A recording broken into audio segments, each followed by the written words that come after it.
Hello बच्चों, मैं Gopal sir. आप सभी का एक बार फिर से स्वागत है मेरे YouTube channel Gopal sir classes में।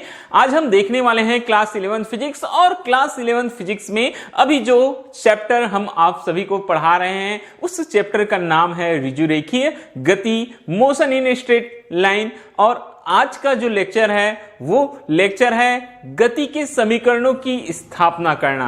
तो आज हम आपको सिखाएंगे कि गति के समीकरणों की स्थापना किस प्रकार से की जाती है, कैसे समीकरणों को व्युत्पन्न किया जाता है। बहुत सारे बच्चे चौंक गए होंगे, सर ये तो हो चुका है हमारा टॉपिक, फिर से कैसे वही टॉपिक आप पढ़ा रहे हैं। तो गति के समीकरणों को हमने पहले भी आपको व्युत्पन्न करके दिखाया है।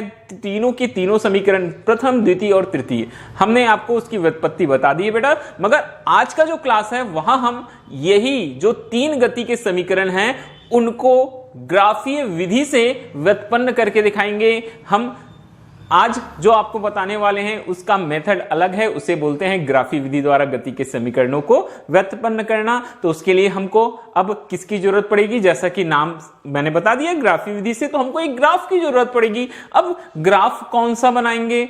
जो हमने लास्ट क्लास में अभी हमने ग्राफ देखा था, हमने आप सभी को एक समान त्वरित गति के लिए वेग समय ग्राफ बताया था। सेम वही ग्राफ फिर से हम लेंगे और उसी ग्राफ की सहायता से गति के तीनों समीकरणों को क्रम से, पहले गति के प्रथम समीकरण को, फिर द्वितीय को, फिर तृतीय को आपको व्युत्पन्न करके दिखाएंगे। तो चलिए, थोड़ी सी बात हो जाती है प्रीवियस क्लास की। हमने आपको बहुत अच्छे से लास्ट दो क्लासेस से हमने ये टॉपिक्स आपको बार बार बताते आ रहे हैं बेटा, समझाते आ रहे हैं कि एक समान त्वरित गति आखिर होती है तो होती क्या है। जब, फिर से एक बार मैं बता देता हूं, जब क्या होता है, बोलता है कोई भी वस्तु समान समय अंतराल में क्या करती है, समान समय अंतराल में उसके वेग में क्या होता है, बोलता है परिवर्तन होता है। वेग समान नहीं होता है, वेग में क्या होते रहता है, परिवर्तन होते रहता है। एक समान परिवर्तन होता है वेग में, तो वो गति एक समान त्वरित गति कहलाती है। क्योंकि एक समान त्वरित गति में क्या निर्माण होता है, किस चीज का निर्माण होता है,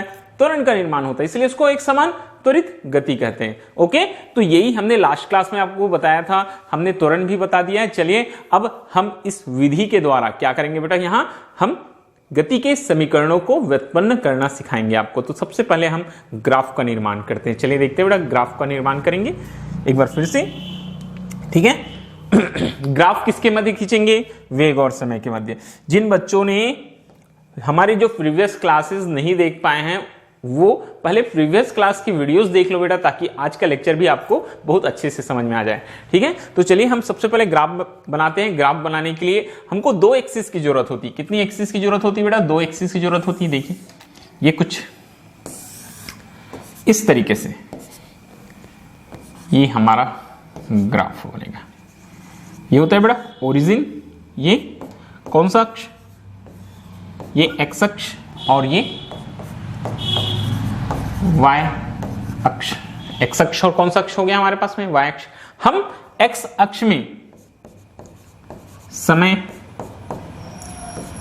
t को दिखाएंगे और जो y अक्ष है समय t को किस में दिखाते हैं, हम सेकंड में दिखाते हैं। और यहां बेटा y अक्ष में हम वेग v को, ठीक है, यहां हम वेग v को दिखाएंगे। क्लियर। तो इस तरह से हमारे पास में दो एक्सिस हैं, एक एक्स अक्ष है और एक वाई अक्ष है। एक्स अक्ष में हम समय को दिखा रहे हैं, समय की जो वैल्यू होती है वो होती है बेटा यहाँ सेकंड में। किस में होती है, ये सेकंड में होती है, ठीक है।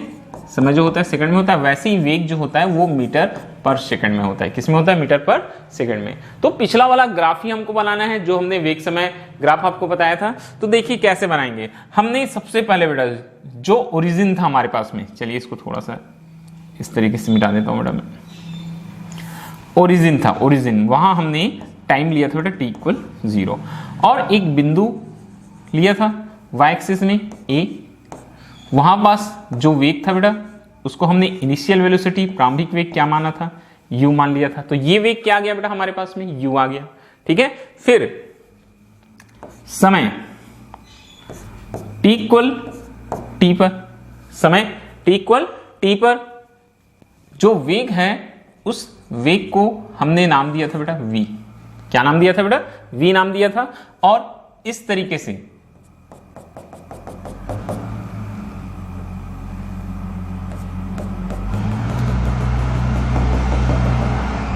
मिला लिया था बेटा दोनों लाइंस को। तो यहां कटान बिंदु पर, ठीक है, ये जो कटान बिंदु हमको प्राप्त हुआ था, वहां जो पॉइंट मिला था बेटा उसको हमने नाम दिया था बी। क्या नाम दे दिया था उसको? हमने नाम दे दिए थे बी। और ए बी को हमने आपस में मिला लिया था। ए बी मैंने बताया था ए बी क्या चीज होता है बेटा? एक सरल रेखा होता है जो किसको रिप्रेजेंट करता है? ये जो ए बी होता है बेटा वो रिप्रेजेंट करता है वेग समय ग्राफ। किसको रिप्रेजेंट करता है बेटा? ये वेग समय ग्राफ को रिप्रेजेंट करता है। ए बी जो सरल रेखा होता है, ठीक है। फिर हमने क्या किया था बेटा? ए से, जो ए है वहां से हमने सामने वाला जो भुजा था इसको हमने नाम दे दिया था बी डी। वहां से हमने सामने वाली भुजा पर लंब डाला था, लंब को क्या नाम दिया था बेटा? सी। तो ये एसी लंब हो गया था। और वैसे ही यहां हमने एक कोण लिया था। ये कोण कितना बन रहा था? थीटा। कोण कितना बन रहा था बेटा? थीटा। अब मैंने बहुत सारी वैल्यू आपको बताई थी, फिर से वही चीज मैं यहां रिपीट करते हुए चलूंगा बेटा। सबसे पहले देखेंगे, सबसे पहली चीज होती है बेटा ओडी, टाइम इंटरवल।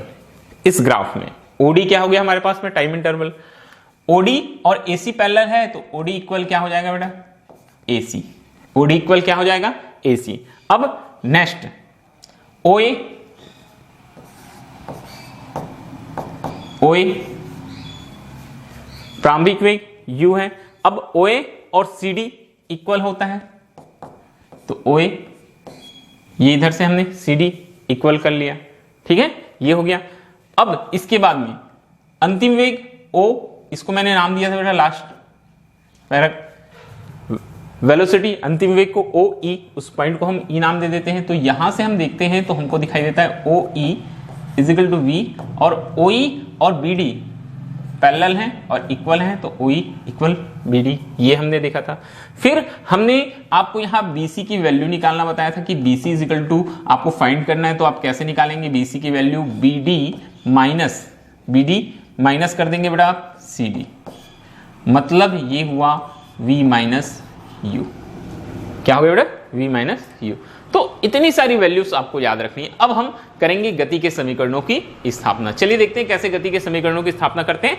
सबसे पहला काम, सबसे फर्स्ट नंबर में कौन से गति के समीकरण? गति के प्रथम समीकरण की स्थापना करेंगे। कौन से समीकरण की स्थापना करते हैं बेटा? हम गति के प्रथम समीकरण की स्थापना करते हैं। तो ये हो गया गति के प्रथम समीकरण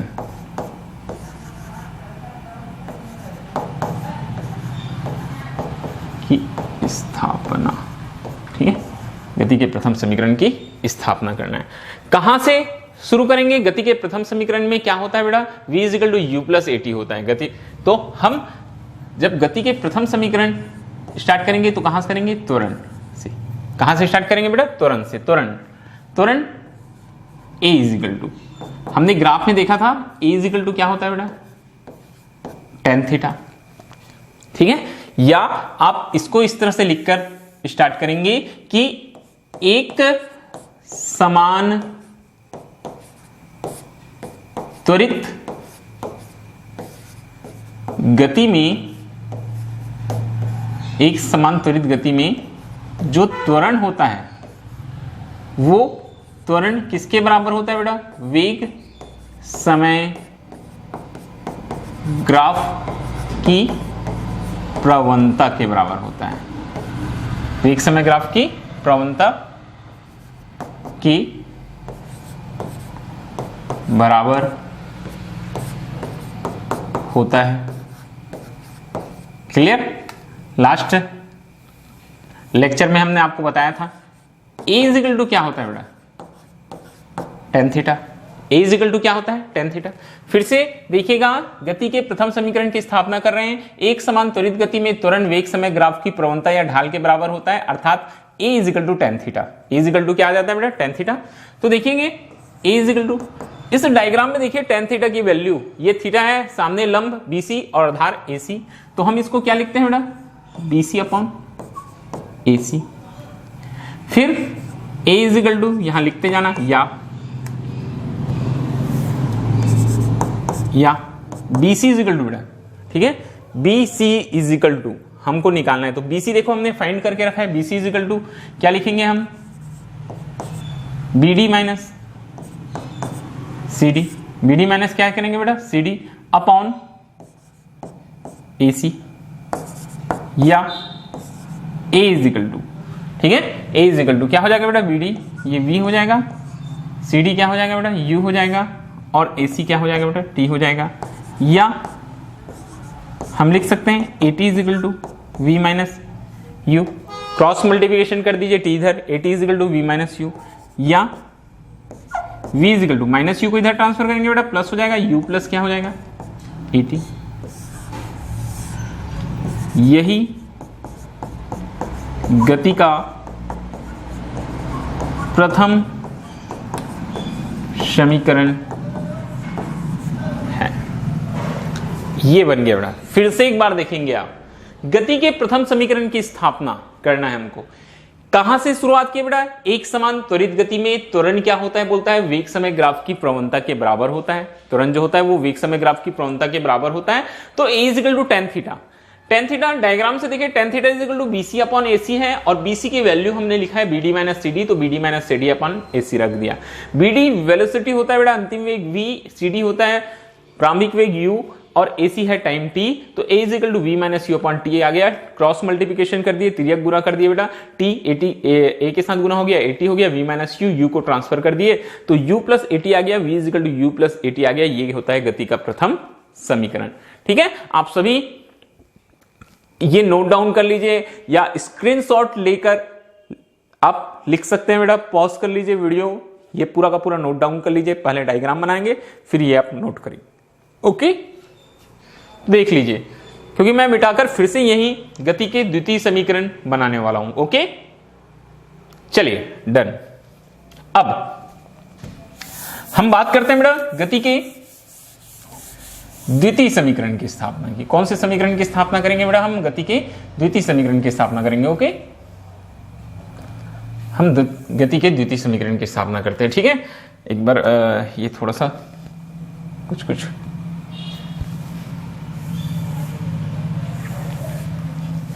ये क्या चीज है बेटा, एक मिनट,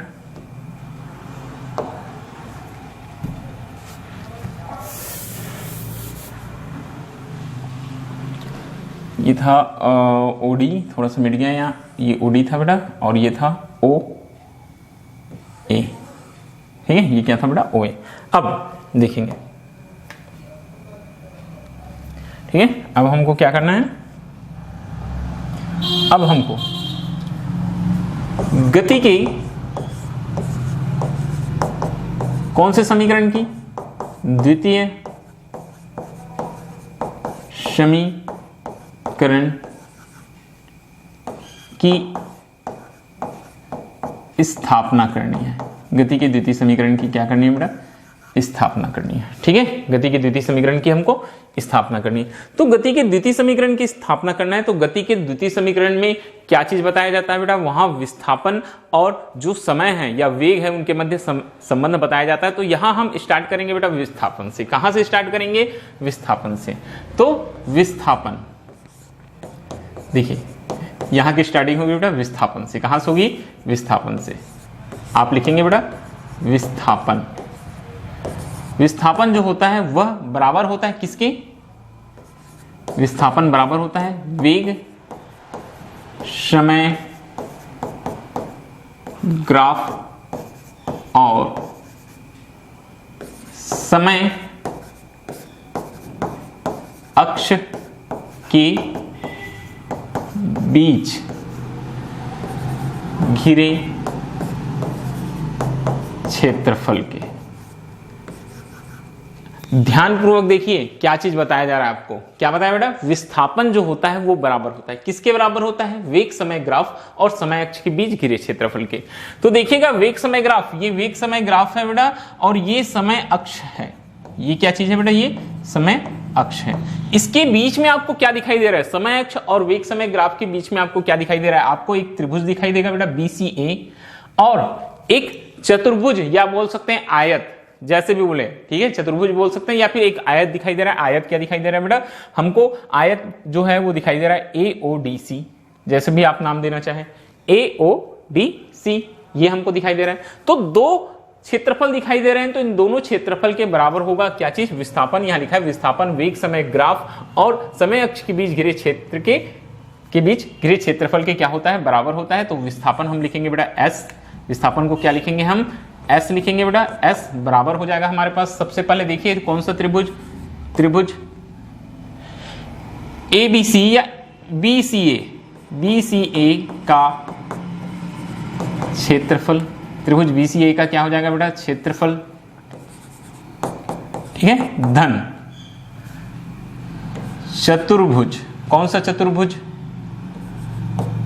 AODC का क्षेत्रफल, चतुर्भुज AODC का क्षेत्रफल। तो आप सभी को मालूम है त्रिभुज BCA का क्षेत्रफल, त्रिभुज का क्षेत्रफल क्या होता है, 1/2 आधार गुना ऊंचाई। तो यहां हम लिख लेंगे बेटा 1/2, आधार क्या है त्रिभुज का AC और ऊंचाई क्या है बेटा BC, 1/2 आधार गुना ऊंचाई AC इंटू BC प्लस, अब इस आयत का या इस चतुर्भुज का क्षेत्रफल लंबाई गुना चौड़ाई से देखेंगे, कहां से देखेंगे बेटा, लंबाई गुना चौड़ाई से। तो लंबाई OA और चौड़ाई OD, ये आ गया। S इजिकल टू आप निकालेंगे बेटा हाफ AC, वैल्यूज यहां से आपको सारी की सारी वैल्यूज आपको मिल जाएगी बेटा। आप देख सकते हैं AC क्या चीज है बेटा, T है। AC क्या चीज है बेटा, T है, तो हाफ ये T हो गया। BC क्या चीज है बेटा हमारे पास में, देख लीजिए डायग्राम में आपको BC आपको मिलेगा V माइनस U। BC क्या चीज है बेटा, V माइनस क्या है, U है, ठीक है, ये V माइनस U है। प्लस OA देखिए OA U है और OD क्या है बेटा, T है, तो U इंटू क्या हो गया T। S इक्वल हाफ, ये T है बेटा। अब यहां देखिए, यहां हम थोड़ा सा चेंजेस करते हैं बेटा, ये V की जगह गति के प्रथम समीकरण को हम लगाएंगे और V की जगह हम वैल्यू पुट करेंगे बेटा, क्या वैल्यू पुट करेंगे, U प्लस AT। किसके प्लेस में हमने वैल्यू पुट किया, ध्यान से देखेंगे V के प्लेस में, ठीक है। जबकि यहां लिख सकते हैं बेटा V इजिकल टू क्या होता है हमारे पास में, U प्लस AT होता है। कहां से, गति के प्रथम समीकरण से, कहां से बेटा, गति के प्रथम समीकरण से। तो V के प्लेस में हमने U प्लस AT लगा दिया और देखो V के प्लेस में U प्लस AT लगाने से पीछे हमारे पास में क्या है बेटा, माइनस U है, क्या चीज है, माइनस U है, तो यहां हम माइनस U लिख दिए प्लस ये आ रहा है बेटा UT।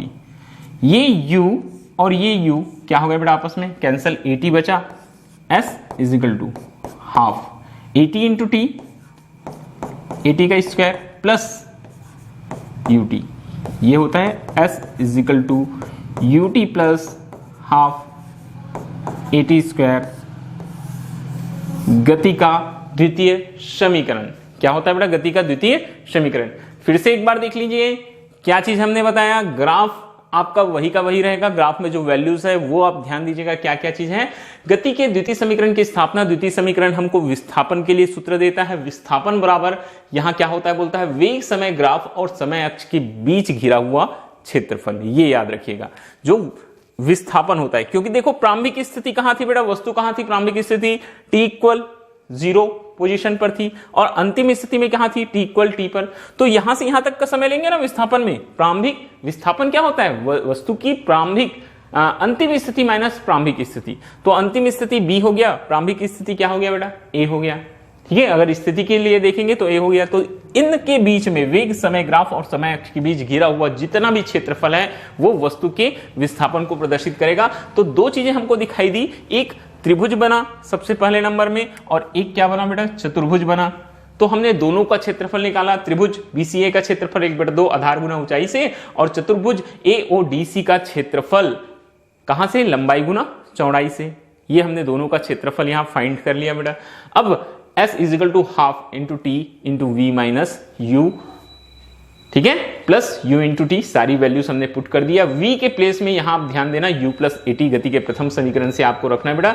ये गति के प्रथम समीकरण से ये वैल्यू हम जब रखेंगे तो ये U और U कैंसिल हो जाता है, यहाँ AT बचता है, तो half AT square plus UT हो गया। S is equal to UT plus half AT square आप यहां लिख सकते हैं। यही गति का कौन सा समीकरण, द्वितीय समीकरण है। ओके, ये इस प्रकार से चलिए आप सभी फिर से आप चाहते हैं तो इसको आप स्क्रीनशॉट ले लीजिए, ठीक है, या वीडियो पॉज करके बेटा वीडियो पॉज कर दीजिए, ठीक है, और ये पूरा का पूरा आप नोट कर लेंगे। ओके, चलिए मैं भी थोड़ा देर के लिए पॉज हो जाता हूं ताकि आपको वीडियो पॉज करने में आसानी हो। ओके ओके, अब हम पहुंच जाएंगे बेटा गति के तृतीय समीकरण की स्थापना में। अब तृतीय समीकरण को भी हम विस्थापन से ही बनाएंगे, तो चलिए देखते हैं गति के तृतीय समीकरण की स्थापना किस प्रकार से किया जाता है।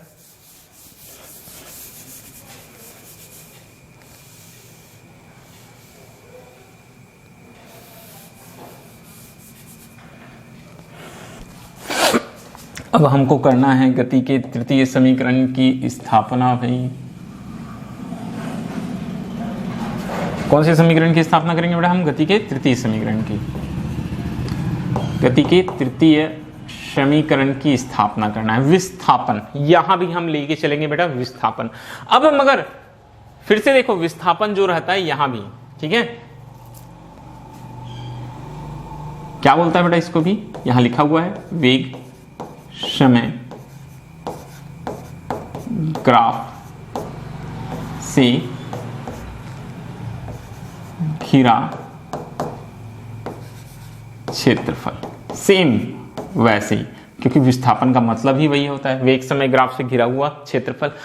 पिछले जब हमने समीकरण 2 की स्थापना किया बेटा, वहां हमने दो चीजें लिया था, एक त्रिभुज लिया था, एक चतुर्भुज। यहां हम पूरी की पूरी आकृति को एक साथ लेंगे। ये जो पूरी आकृति दिखाई दे रही, आप ध्यान से देखेंगे तो आपको एक समलंब चतुर्भुज दिखाई देगा। कैसे दिखाई देगा बेटा? समलंब चतुर्भुज OABD। समलंब चतुर्भुज क्या होता है? जिसकी जो दो आमने सामने की भुजाएं होती है वो क्या होती है बेटा? या बोल सकते हैं उनकी भुजाओं का एक युग्म कैसा होता है? समांतर होता है। वो क्या कहलाता है बेटा? समलंब चतुर्भुज कहलाता है। तो यहां देखिए दो भुजाएं समांतर है, कौन कौन सी? OA और BD। तो यहां हम विस्थापन S बराबर क्या लेके चलेंगे? समलंब चतुर्भुज। कौन सा चतुर्भुज? समलंब चतुर्भुज। OA BD का क्षेत्रफल। ठीक है, मैंने क्लास 11 के स्टार्टिंग से सारे बच्चों को बोलते आया था कि आप अपना जो मैथमेटिकल कॉन्सेप्ट है बेटा उसको बहुत ही स्ट्रांग रखिए। बगैर मैथ्स के फिजिक्स की पढ़ाई जो है वो हम कल्पना भी नहीं कर सकते, नामुमकिन है। जिन बच्चों को मैथ्स में इंटरेस्ट थोड़ा भी कम है या मैथ्स उनको थोड़ा लगता है वीक, वो बच्चे फिजिक्स में बहुत परेशान होने वाले हैं। मैं बार बार बोलता हूं, अगर आपको कोई भी मदद चाहिए मैथमेटिकल कॉन्सेप्ट से रिलेटेड तो आप हमसे बात कर सकते हैं, हमसे मिल सकते हैं, हमसे आप सलाह ले सकते हैं कि क्या करें, हम कैसे हम तैयारी करें। खासकर वो बच्चे, मैंने बार बार बोला है, जिनको मैथ्स में बहुत तकलीफ हो रही है मैथमेटिकल कॉन्सेप्ट में, क्योंकि फिजिक्स में टोटली मैथमेटिकल कॉन्सेप्ट का ही यूज करना है। टोटल हमको कैलकुलेशन पार्ट ही करना है, डेरिवेशंस करने हैं, ठीक है, हमको न्यूमेरिकल्स करने हैं बेटा। ओके, तो देखिए अब यहां आ गया विस्थापन S बराबर समलंब चतुर्भुज OABD का क्षेत्रफल। तो समलंब चतुर्भुज का अब क्षेत्रफल हमको मालूम होना चाहिए बेटा। तो S बराबर ये होता है बेटा 1/2 क्या होता है? समांतर भुजाओं, ठीक है, ये होता है बेटा समांतर भुजाओं का योग गुना आधार। क्या होता है बेटा? समांतर भुजाओं का योग गुना आधार, ये होता है हमारे पास।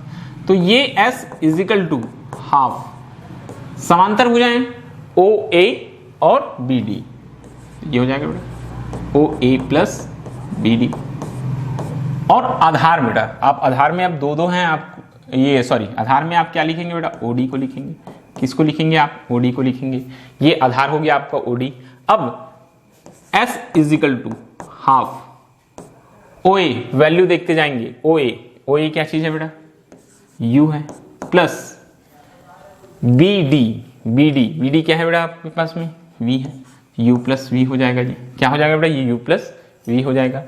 अब OD क्या चीज है बेटा हमारे पास में? T है, ठीक है। ये इसको आप यहां कोई भी एक समीकरण मान लेना बेटा, मान के चलते हम समीकरण नंबर 1। अब थोड़ा सा आप आ जाएंगे बेटा कहां? गति के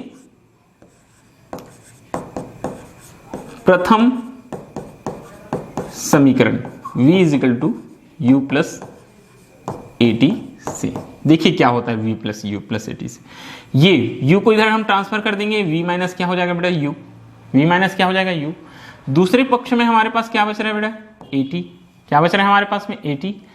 अगर हम यहां से t की वैल्यू निकालें तो t is equal to a, पक्षांतर होगा तो क्या हो जाएगा भाग के रूप में हो जाएगा बेटा, v माइनस यू अपॉन क्या हो जाएगा बेटा a। बात समझ में आ रही है? गति के प्रथम समीकरण से u को ट्रांसफर कर दिए, v माइनस यू हो गया इज इक्वल टू 80 आ गया। फिर आगे t is equal to v minus you upon a हो गया बेटा। अब हम वापस t का मान कहां रखते हैं बेटा, समीकरण 1 में रखने पर क्या हो जाएगा, s इज इक्वल टू ये हो जाएगा बेटा half, s is equal to क्या हो जाएगा half, u plus V into T, u plus V into T, T के प्लेस में हम वैल्यू पुट करेंगे v minus you upon a, ये हो गया। अब देखो बेटा s is equal to half, ध्यान से देखेंगे ये v प्लस यू दिखाई दे रहा है, u प्लस वी हो या v प्लस यू हो एक ही चीज होती है, वैसे ही v माइनस यू है। a plus V a minus V formula अगर अप्लाई करेंगे तो ये हो जाएगा बेटा v square minus U square upon ये क्या हो जाएगा v square minus U square upon a। Okay, अब 2a को इधर ट्रांसफर कर दीजिए बेटा, ये हो जाएगा 2a s is equal to V square minus U square, या फिर हम यहां V square minus U square, एक मिनट रुकिए, यू स्क्वायर को फिर पक्षांतर करेंगे बेटा, एक पक्ष में क्या बचेगा वी स्क्वायर और दूसरे में यू स्क्वायर प्लस हो जाएगा, प्लस क्या हो जाएगा बेटा 2a s, ये आ गया बेटा गति का तृतीय समीकरण। ये क्या आ गया बेटा गति का तृतीय समीकरण। फिर से एक बार देख लीजिए, गति के तृतीय समीकरण की स्थापना भी हम कहां से करेंगे बेटा, विस्थापन से करेंगे।